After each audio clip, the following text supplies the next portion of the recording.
오늘 우리에게 주신 하나님의 말씀은 요한계시록 22장 1절에서 5절까지입니다.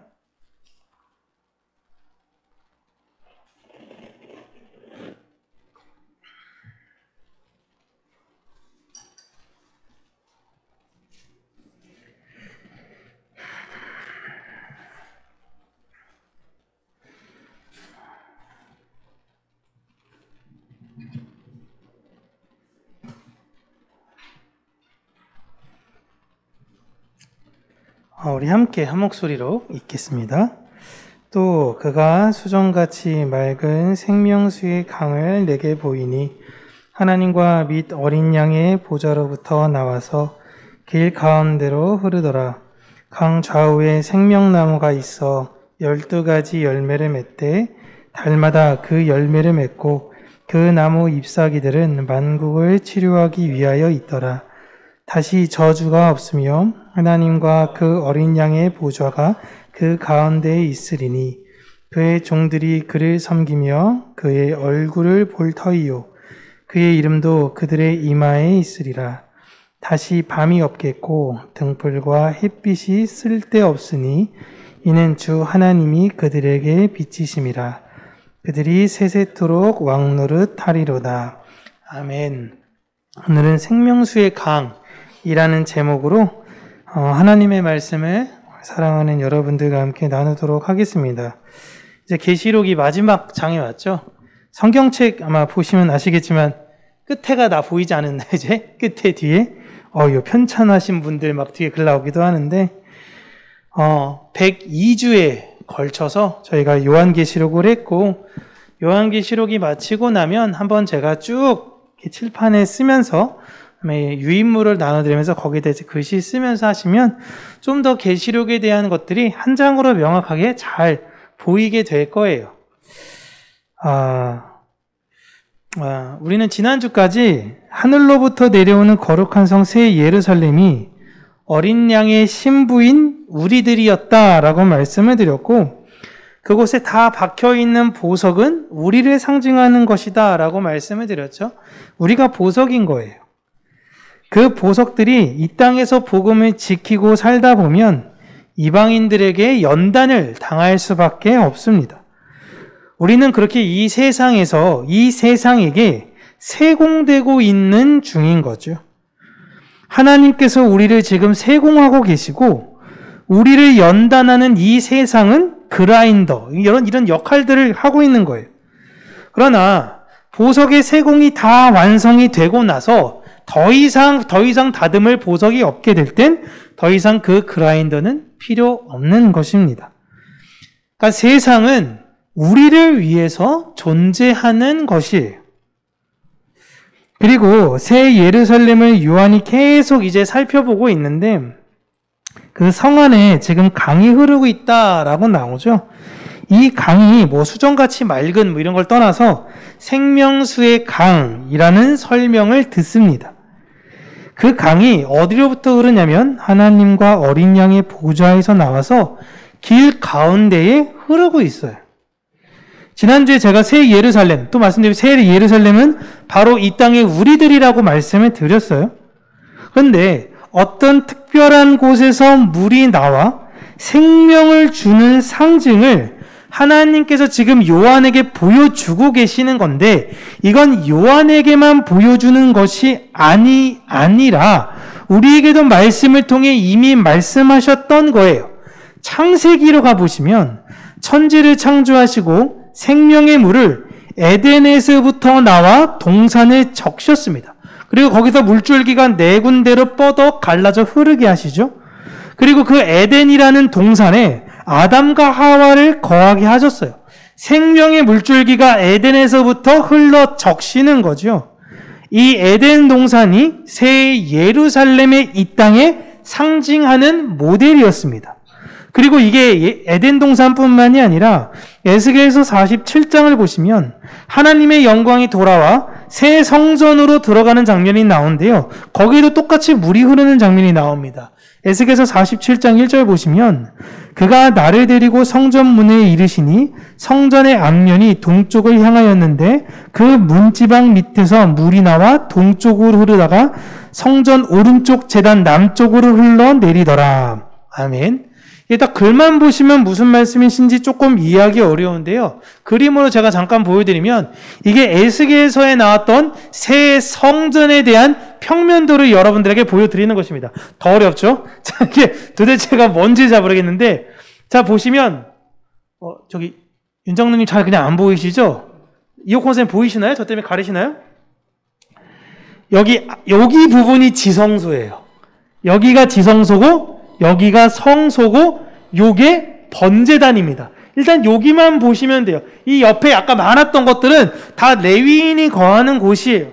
여기 같은 경우에는 그냥 제사장들이 머무는 곳인데 이게 중요하죠. 중요한데 그것보다 우리가 봐야 되는 건 지성소, 성소, 성소 입구, 번제단이다라는 것입니다. 지금 에스겔이 어디서 이걸 보고 있냐면요. 이 문에서 내가 번제단을 통해 성소를 바라보고 있다라고 생각하시면 돼요. 이해되시죠? 지금 그렇게 바라보고 있는데 그 성소, 여기 성전이라고 얘기하는 그 성소에서 무엇이 나오냐면 물이 나온다라는 이야기를 하고 있는 겁니다. 다음 장 넘겨주세요. 이런 것을 제가 이제 측면도로 보여드리면 여기에서 이 번제단을 바라볼 때 여기 계단이 있습니다. 계단을 통해서 물이 쫄쫄쫄쫄 흘러나오는 거예요. 그리고 번제단 남쪽으로 해가지고 쭉 물이 이렇게 돌아가는 그 장면을 지금 에스겔이 보고 있는 거예요. 그 성전에서부터 나오는 물은 궁극적으로 어디로 흘러가냐면 사해로 흘러가서 거기에 죽은 모든 것들을 소성시키는 생명의 물이 된다라고 에스겔서에 나와 있습니다. 즉 성전으로부터 나오는 물이 생명을 준다는 것은 요한 이전에 에스겔이 먼저 본 환상이었고, 물론 에스겔과 요한은 미묘하게 달라요. 에스겔도 에덴 동산의 모습을 성전의 형태로 본 것인 뿐입니다. 그러니까 이 모든 구약의 일들을 다시 한번 요한에게 보여주시며 있었던 지난 모든 구약의 것들이 지금 요한을 통해서 완성된 장면을 보여주고 계신 거예요. 그러니까 여러분 보시면 하나님 나라는 이미 완성이 다 되었던 것이고 이 땅에서 그 모습을 지금 조금씩 드러내고 있는 것입니다. 에덴 동산을 통해서도 보여주시고요. 에스겔을 통해서도 보여주시고요. 요한을 통해서 완전히 확증하신 거예요. 그러니까 하나님 나라는 우리가 앞으로 갈 나라인데 이미 다 완성되어져 있는 거예요. 에스겔과 요한은 지금 사실상 같은 것을 본 것입니다. 물론 구조는 다르지만 같은 것을 본 거예요. 에스겔은 이 땅의 역할을 감당할 새 성전인 우리를 본 것이고, 요한은 이 땅에 우리도 보며 완성된 새 예루살렘 새 성전도 함께 본 거예요. 이해되시죠? 네, 계시록 22장인데 이제는 다 이해 안 되셔도 어쩔 수가 지금은 없기 때문에요. 에스겔의 물이 나오는 것을 보면 제가 이 성전에서 물이 에스겔 쪽에서 쭉 흘러나온다라고 이야기했는데, 요한 지금 오늘 22장 보면은 그 생명수의 강이 어디서부터 흘러나오냐면요. 하나님과 및 어린 양의 보좌로부터 나온다라고 1절에 이야기하고 있죠. 그런데 보세요.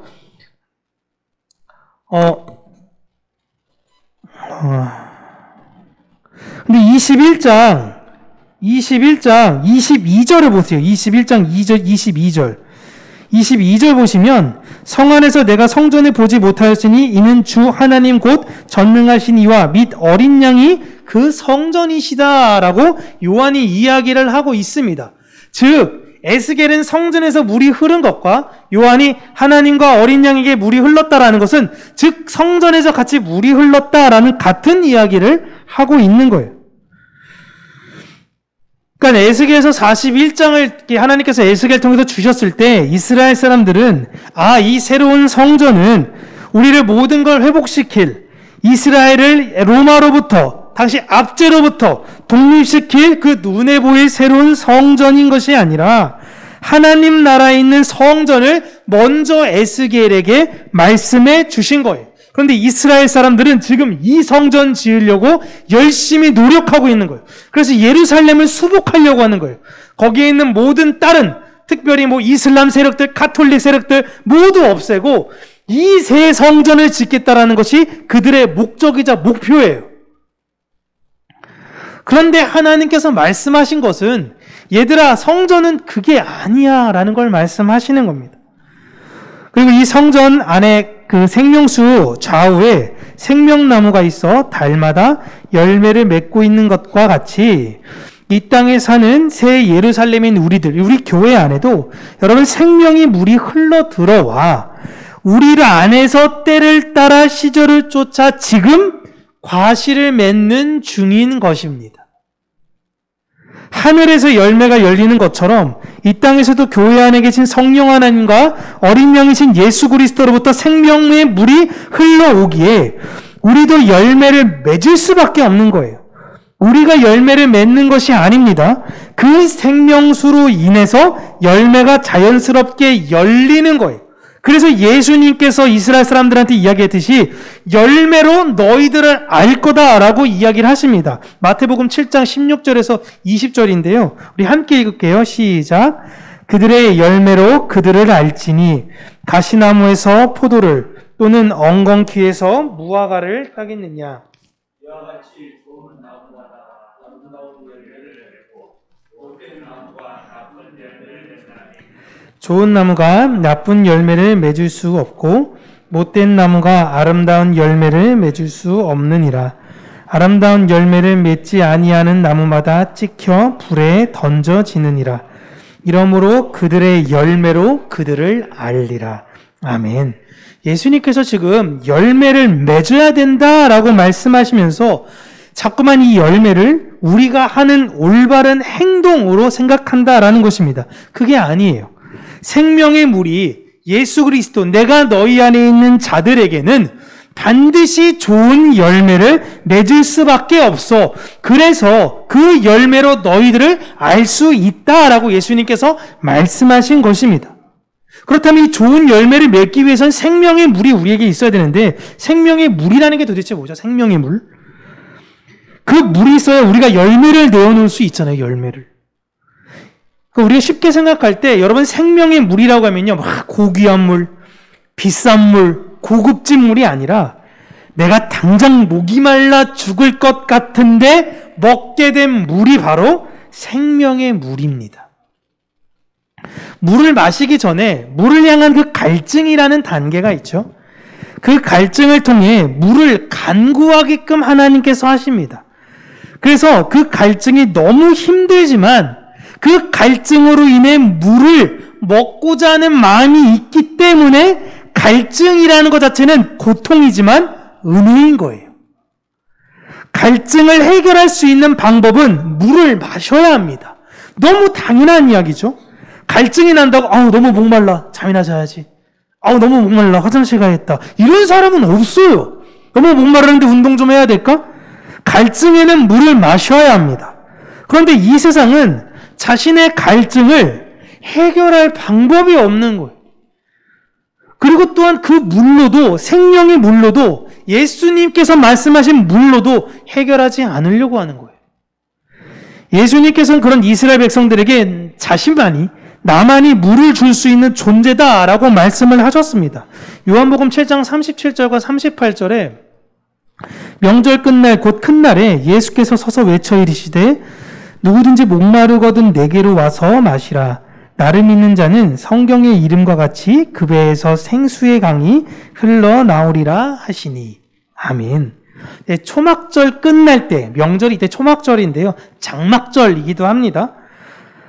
초막절 끝날 때에 예수님께서 진리의 목마름을 느끼는 사람들은 자신을 믿는다면 그들에게서는 생수의 강이 나와 목마르지 않을 것이다 라고 말씀을 하시는 거예요.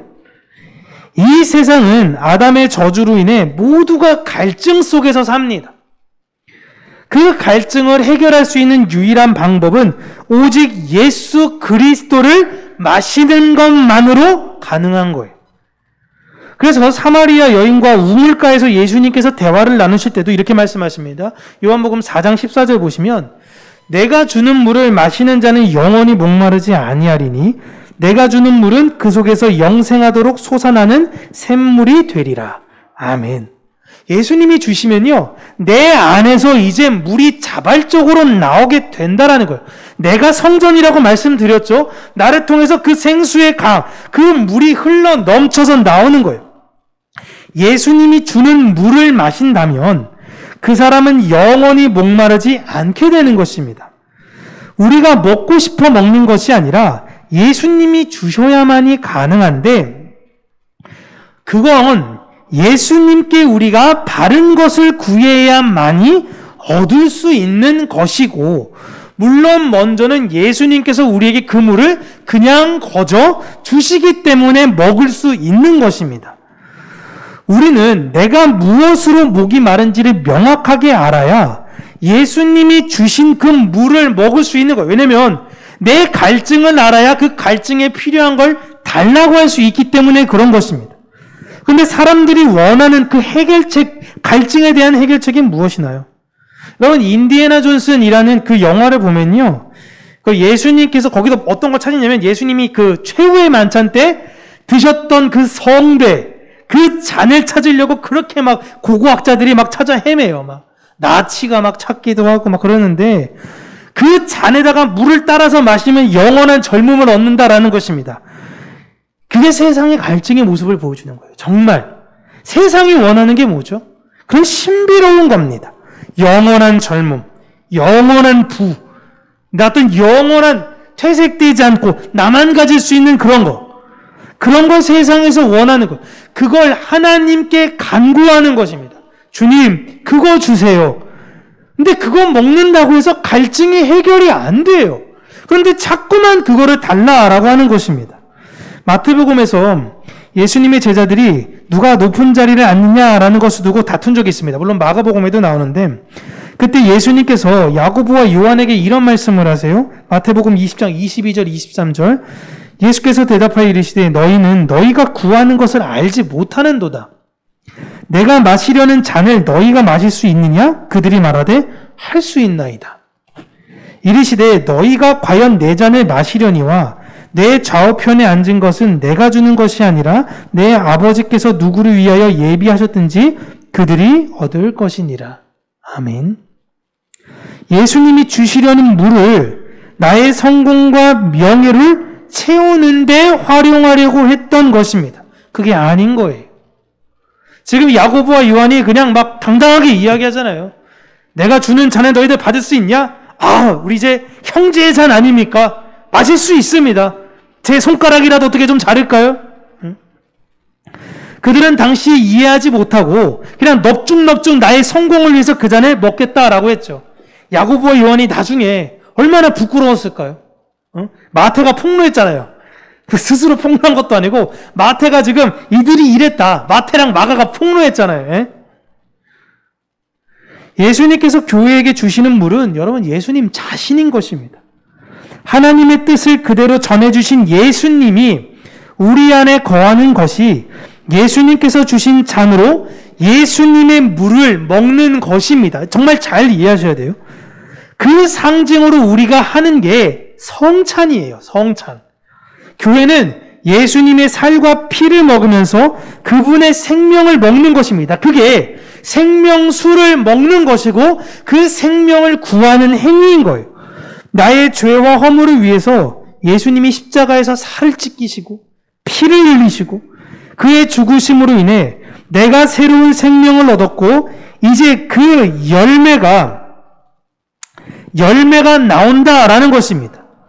우리는 성찬을 하면서 그 생명의 물을 먹은 자라는 것을 계속 인식해야 되는 거예요.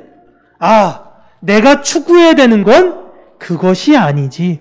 아, 내가 바라봐야 되는 건 그것이 아니지. 제자들이 이런 성경의 기록을 보면서 자신들의 연약함이 드러났지만, 그래, 여러분 보세요. 제가 예전 이런 사람이었습니다. 제가 이렇게 세상 추구하는 사람이었습니다. 그러나 여러분, 우리가 진짜 추구해야 되는 것은 그 세상이 아닙니다. 우리의 명예가 아닙니다라고 이들이 더 힘주어 말을 했던 거예요. 우리는 날마다 그것을 기념해야 된다라는 것입니다. 여러분, 이 세상 살다 보면요, 내 목마름을 착각합니다. 아, 내가 너무 돈이 없는 거 아닌가? 내가 너무 무시받고 사는 거 아닌가? 내 목마름을 착각해요. 그래서 우리는 날마다 기억해야 되는 거예요. 그렇게 우리는 내 목마름이 무엇인지를 잘 알아야 돼요. 그렇지 않으면 제자들의 모습처럼 사마리아의 여인의 모습처럼 오해할 수밖에 없습니다. 여러분, 이 모습이 교회에 만연하게 퍼졌던 모습이고 지금 퍼지고 있는 모습이죠. 예수님께서 그 물을 먹어야 된다라고 하시는데 생명의 물은 내 명예, 내 안정감을 줄 수 있는 것이다 라고 교회가 착각하고 있는 것입니다. 그래서 예수님께 다 간구하면서 무엇을 간구합니까? 내가 잘 되는 것, 내 가족이 잘 되는 것, 그냥 우리가 잘 되는 것, 나도 잘 되고 당신도 성공하고 이걸 간구하는 거예요. 그러면서 그들에겐 정작 나와야 되는 사랑은 나오지 않아요. 그냥 야고보가 그 교회를 그러니까 비난이라고 하긴 그렇지만 크게 권면하죠. 당신들이 그렇게 믿음 이야기하고 그렇게 하나님 향해서 부르짖는데 왜 이웃을 사랑하지 않습니까? 당신들의 믿음을 나에게 보여주십시오 라고 야고보가 이야기하지 않습니까? 당신들의 열매가 무엇입니까? 열매로 안다라고 하시는데 당신들의 입으로는 믿음을 이야기하고 생각은 믿음이라고 이야기는 하지만 실제로 드러나는 건 아무것도 없는데요. 가짜다라는 거예요. 가짜다. 그냥 교회에서 열심히 예수님께 간구하라라는 것입니다. 하나님 이거 주세요. 적어 주세요. 기도 제목 적어가면서 오늘 나에게 어떤 기도 제목이 이루어졌는가 하나하나 다 적어보라고 하면서 그 기도 제목을 적어놓고 나면 그대로 이루어질 걸 인디언 기우제 지내는 것처럼 비가 올 때까지 기도하는 거야. 그냥 기도 들어줄 때까지 기도하는 거. 그렇게 끈질기게 하나님께 붙들어야 된다. 내 원하는 소원은 반드시 그렇게 위해서 기도해야 된다라고 그 자리에 밀어놓는 것이 아니에요. 우리는 물론 그것이 필요한 상황이라면 구해야죠. 하지만 먼저 그의 나라와 그의 뜻이 무엇인지를 구해라라고 예수님께서 말씀하셨어요. 그걸 구하는 거예요. 하나님, 내 갈증은 거기에 있습니다. 내가 이 세상에 내 갈증이 머문 것이 아니라 하나님, 내 갈증은 하늘에 있습니다. 그 갈증을 채워주십시오. 하나님께서 그 갈증을 해결해 주겠다라고 하는 것입니다. 그래서 예수님께서 사마리아 여인에게 남편을 데려오라라고 이야기를 하죠. 당시 여자에게 남편은 근본적 의존의 대상입니다. 여자는 남자 없으면 아무것도 할 수가 없어요. 네가 바라보는 그 의존의 대상을 나에게 데려와라. 라는데 그 여자는 남편이 없다라고 이야기합니다. 엄청 많거든요. 그 전에부터 이혼한 게. 그 여자에게 진짜 의존적인 남자는 없었던 거예요. 갈증이 거기에 없었던 겁니다. 우리는 우리 안에 의존이 무엇인지를 잘 아셔야 돼요. 내가 세상을 바라보며 내가 추구하고 있는 게 무엇인지를 다른 사람들은 내 입으로 얼마든지 속일 수 있고 하지만 내 안에 그 마음은 나를 속일 수가 없어요. 여러분, 이 세상 모든 사람들은 다 목마름에 살고 있습니다. 이래서 저주인 거죠, 저주. 그리고 각자의 방법대로 그 목마름을 해결하려고 부단히 애를 써요. 그리고 이 세상에는 이렇게 하면 목마름이 해결된다라고 이야기하고요. 저 사람은 저렇게 하면 목마름이 해결된다라고 이야기를 합니다. 근데 그렇지 않아요. 이렇게 하면 해결됩니까? 돈이 많이 벌면 해결이 됩니까? 얼마큼 벌면 해결이 될까요? 한 1조? 해결 안 되잖아요. 왜 이렇게 마크 주커버그 젊은 나이에 페이스북을 만들어가지고 그렇게 억만장자가 됐는데 왜 더 부자가 되지 못해서 안달이죠? 구글, 아마존, 애플, 삼성 1등이잖아요 이미. 근데 조금이라도 올라오면 그냥 다 밟아야 돼. 그냥 다 밟고 내가 1등 돼야 돼. 이게 목마름이다. 이게 목마름에 대한 해결이다. 저렇게 되면 해결이다. 그렇지 않아요. 다 불안한 거예요. 다 불안한 거. 만약에 목마름의 해결이 딱 있었다면 야 이렇게 하면 우리가 평안하고 참 자유가 있습니다 라는 것이 정답이 있다면 수천 년 동안 철학자들이 그렇게 고민하지 않았겠죠. 해결됐으니까요. 정답이 있잖아요. 그런데 해결되지 않았어요. 여전히 서점에 가면요 크게 나누면 어떻게 하면 내가 재테크에 관련된 책들, 자기 개발에 위한 책들, 철학을 위한 책들, 이런 책들로 넘쳐나요. 다 정답이래요, 자기가. 그래야 내 책 사니까. 오직 정답은 예수 그리스도께서 주시는 잔을 마시는 자만이 그 영원한 목마름에서 해결할 수 있다라는 것입니다. 그걸 보석이 되어가는 과정이라고 이야기하는 거예요. 그래서 우리는 결국엔 보석이 되어 새 예루살렘에 딱 있는 것입니다. 그리고 에스겔이 봤던 건 생명의 물을 얻은 우리 교회에게는 이제 그 내 물을 안 줄 거야. 나만 갖고 있을 거야. 나만 목마르지 않을 거야. 라는 게 되는 게 아니라 자연스럽게 성전에서 물이 흘러나서 어디로 간다 그랬죠? 사해바다로 간다 그랬잖아요. 죽어있는 그곳, 생명이 없는 그곳으로 흘러가게 돼요. 그게 우리가 이 땅에 할 수 있는 역할인 거. 그러니까 그게 우리의 열매인 것입니다. 요한은 새 예루살렘을 보면서 에스겔이 보았던 그 성전은 바로 우리를 말하는 것이다 라고 교회에게 이야기하고 있는 것이고요.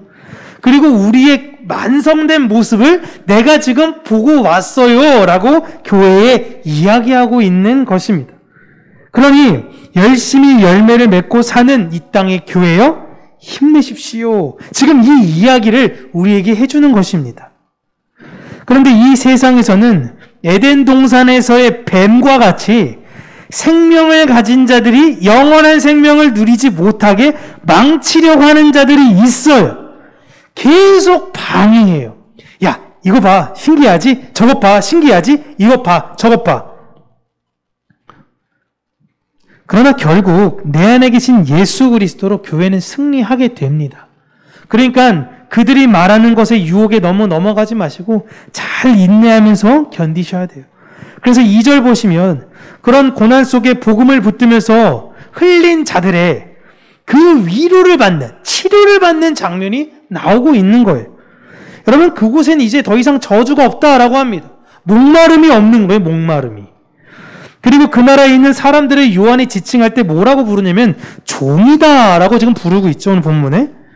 분명히 들어가기 전에는 만국의 땅의 왕들이 들어간다 그랬는데 왕들이 들어가니까 그 나라에선 종이 되네? 이런 이상한 현상이 나오거든요. 왜 종이라고 요한이 이야기했냐면 뭘 봤어요. 뭘 봤는데 당시 종에는 요한이 있었던 로마 당시 종들의 이마에나 손목에는 그 주인의 이름을 각인했습니다. 제가 이제 추노라는 드라마에서 이제 갖고 온 건데 잘 안 보이시는구나.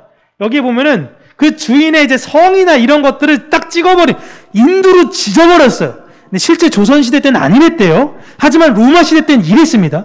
지졌어요. 그래서 볼에도 지지고 이마에도 지지고 그래가지고 이 노예가 어디를 가든지 어디 소속인지를 확실히 아는 거예요. 당연히 도망 못 치겠죠. 도망쳐봤자 바로 걸리잖아요. 야, 이게 뭐야? 너 그쪽 출신인데 왜 도망쳤어? 라는 거잖아요. 그래서 로마 시대에는 한눈에 봐도 그 노예가 어떤 자의 소유일 것인지를 알 수 있어요. 그런데 천국에 있는 모든 자들의 이마에 다 이게 찍힌 거예요. 다 찍혀 있는 겁니다. 근데 누구의 이름이 찍혀 있어요? 하나님의 이름이 찍혀 있는 거예요. 당시의 노예들이 거의 대부분 비참한 삶을 살았지만 아주 일부 덕을 갖춘 귀족에 속한 노예들은 자신의 주인들의 인격적인 대우를 받으며 살았기에 자부심을 느꼈어요. 그 이마에 있는 내 주인이 주인이다라는 거에 대해서 노예들이 자부심이 있었어요. 근데 그 나라의 우리는 하나님의 종으로의 신분으로 있지만 그들은 모두 하나님의 종이라는 것에 자부심을 느끼면서 살고 있는 것이었습니다. 그런 자부심 속에 있는 예루살렘 성에는 더 이상 밤이 없다라고 이야기하죠. 자, 이게 사진이 너무 그래서 일단 부랴부랴 이런 장면에 그림을 하나 남겼는데 그런 자부심 속에 예루살렘 성에는 더 이상 밤이 없다라고 하죠. 밤이 상징한다라는 것은 우리를 더 이상 두렵게 할 수 있는 존재가 없다라는 거예요.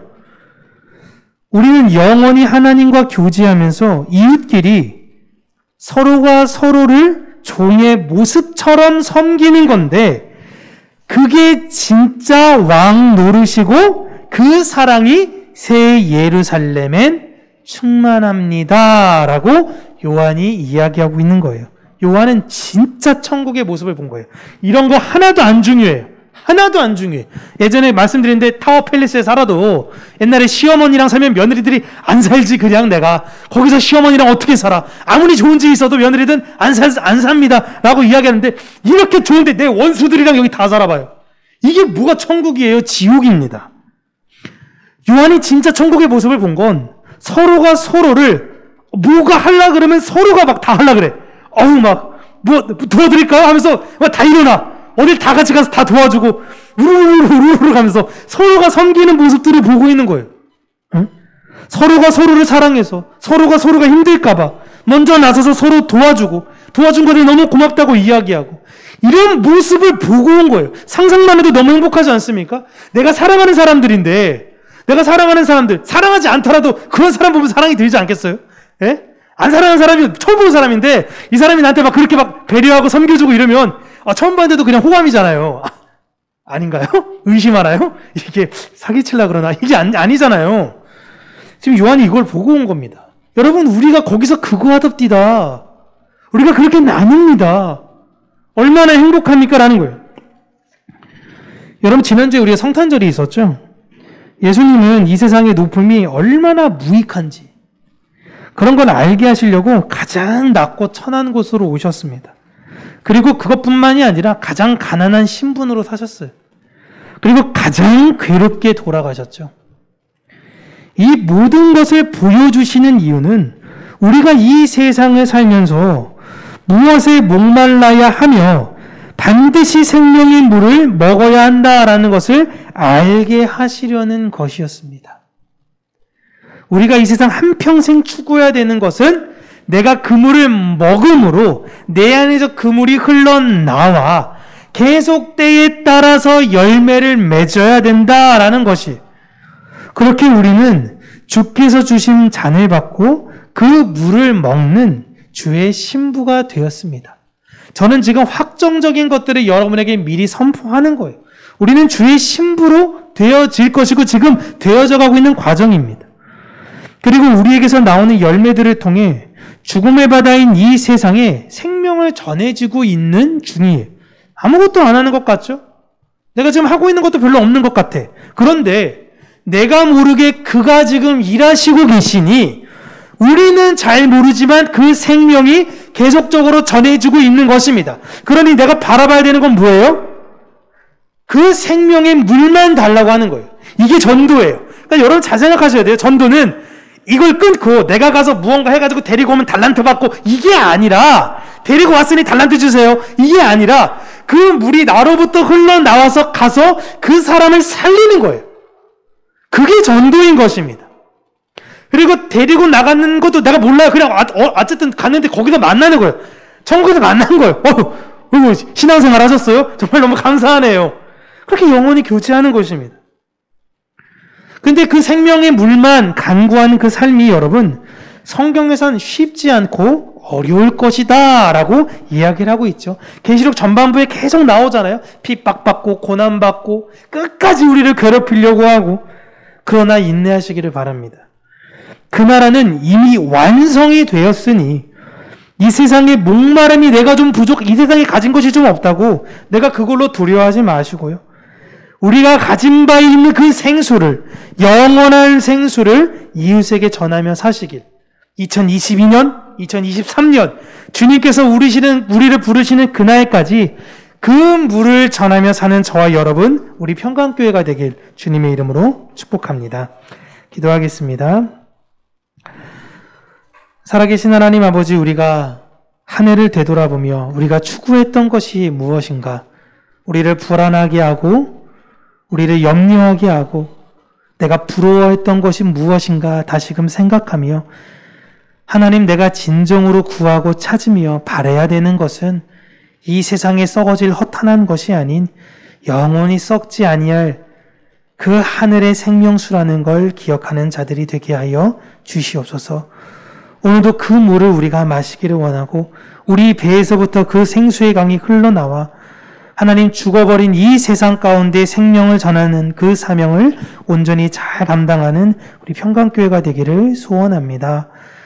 내 걸음걸음, 내 주위에 있는 환경 가운데 어떤 것이 변한지는 잘 모르겠지만 하나님을 사랑하는 마음으로 주를 사모하는 마음으로 사는 그 하루가 되게 하여 주시고 하나님의 영광을 위해서 오늘도 부단히 노력하는 나의 하루의 애씀이 되게 하여 주시옵소서. 예수님 이름으로 기도합니다. 아멘.